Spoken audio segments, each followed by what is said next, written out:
ফজলুল করিম, রেজাউল করিম, পীর সাহেব চরমোনাই, মঞ্চে বসা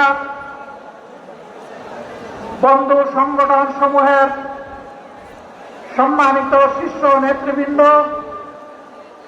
আজকের এই জনসমুদ্রে আগে জুলাই বিপ্লবের সহযোদ্ধা সংগ্রামী সাথী এবং বন্ধুগণ, গণমাধ্যমের সম্মানিত বন্ধুগণ, আমরা মহান আল্লাহ তাআলার শুকরিয়া আদায় করছি। জুলাই বিপ্লবের মধ্য দিয়ে ফ্যাসিবাদের পতন হওয়ার কারণেই আজ পৌতন মোড়েও এই সমাবেশ অনুষ্ঠিত হতে পারছে। আলহামদুলিল্লাহ রাব্বিল আলামিন। প্রিয় দেশবাসী, আসরের নামাজের সময় আসন্ন হয়, আমি খুব সংক্ষেপে দু একটি কথা বলেই সভাপতি সাহেবকে আমরা তার বক্তব্য প্রদান করার জন্য আহ্বান জানাবো ইনশাআল্লাহ। আমাদের দাবি খুব বেশি নয়, অস্পষ্ট নয়, দাবি কম, খুবই সুস্পষ্ট। 1 নম্বর দাবি হচ্ছে জুলাই বিপ্লবকে স্বীকৃতি দিতে হবে। যারা জুলাই বিপ্লব মানবেন না তাদের জন্য 26 সালে কোনো নির্বাচন নাই। 26-এর নির্বাচন দেখতে হলে আগে জুলাই বিপ্লবের স্বীকৃতি লাগবে। আর জুলাই বিপ্লবের স্বীকৃতি দিতে হলে জুলাই সনদের আইনি ভিত্তি দিতেই হবে। এই আইনি ভিত্তি ছাড়া কোন নির্বাচন অনুষ্ঠান হওয়ার কোন সম্ভাবনা নেই। কখন হবে এই আইনি ভিত্তির গোড়াপত্য? এদেশের মুক্তিকামী মানুষের কথা একটাই, জাতীয় সংসদ নির্বাচনের আগে গণভোট অনুষ্ঠিত হতে হবে। গণভোটের ব্যাপারে সকল দল একমত, তাহলে তারিখ নিয়ে এই বায়নাবাজি কেন? একমত হয়ে যখন স্বাক্ষর করেছি সবাই, তখন গণভোট আগে হওয়াই হচ্ছে যুক্তিযুক্ত। এর মধ্য দিয়ে আইনি ভিত্তির পাটাতন তৈরি হবে ইনশাআল্লাহ, এবং এর ভিত্তিতেই আগামী জাতীয় সংসদের নির্বাচন অনুষ্ঠিত হবে। ওই নির্বাচন যখন অনুষ্ঠিত হবে তখন আর কোনো সংশয় সন্দেহ থাকবে না।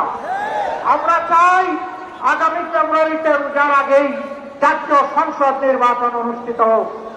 এইটা নিয়ে কেউ ধূম্রজাল সৃষ্টি করার পায়তারা চালাবেন না, উদুর পিণ্ডি বুঝিয়ে বেড়ে ফেলবেন না। আমরা জাতীয় ঐক্যমত কমিশনে গিয়ে সকল দল আমাদের মতামত দিয়েছি। এই আন্দোলনের পক্ষ থেকে তখনকালে নোট অফ ডিসেন্ট আমরা দেই নাই। আমরা প্রস্তাবনা করে যৌক্তিক মনে করে সেখানে আলাপ আলোচনায় আমরা ইতিবাচক মত দিয়েছি। এরপরে সংখ্যাগরিষ্ঠ দলের মতামতের ভিত্তিতে একটা চার্টার তৈরি হয়েছে। এটি হচ্ছে গণতন্ত্রের কথা, যে সংখ্যাগরিষ্ঠ যা বলবে বাকিরা তাই মেনে নেবে। কিন্তু আমরা দেখলাম না, কেউ কেউ তা মেনে নিতে রাজি নন। জুলাই সনদেই যদি আপনি গণতন্ত্রের প্রতি শ্রদ্ধা না দেখান, জাতীয় নির্বাচনে আপনি শ্রদ্ধা দেখাবেন কিভাবে?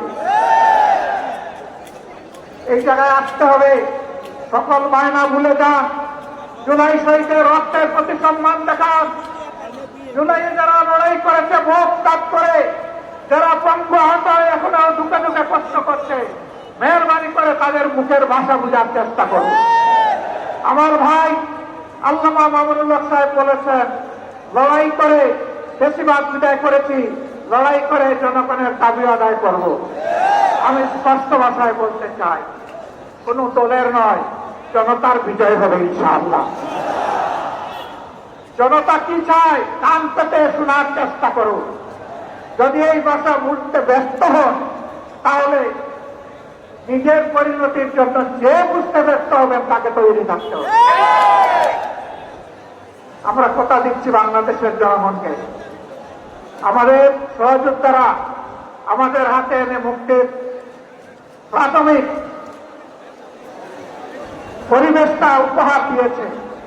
আমরা জনগণের মুক্তি আদায় করেই গড়ে ফিরবো ইনশাআল্লাহ। আমরা ভদ্র ভাষায় কথা বলছি, ভদ্র ভাষায় কথা বলবো, কিন্তু আমাদের দাবির ব্যাপারে আমরা হিমালয়ের মতো অনড় থাকবো। কারণ এই দাবি জনগণের দাবি, কোন দলের দাবি নয়। এই দাবি বিপ্লবের দাবি, এই দাবি ফেসিবাদের দাবি নয়। অতএব ফেসিবাদের দাবির কাছে বাংলাদেশের জনগণ মাথা নত করবে না।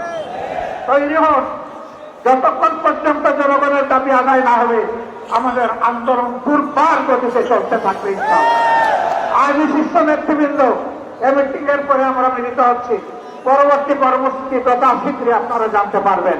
সেই কর্মসূচি বাস্তবায়নের জন্য প্রস্তুতি নেওয়ার আহ্বান জানিয়ে এবং সরকারকে জনগণের ভাষা বুঝে অতি শীঘ্র গণভোট আগে দেওয়ার সিদ্ধান্ত নেওয়ার আহ্বান জানিয়ে আমার বক্তব্য এখানে শেষ করছি।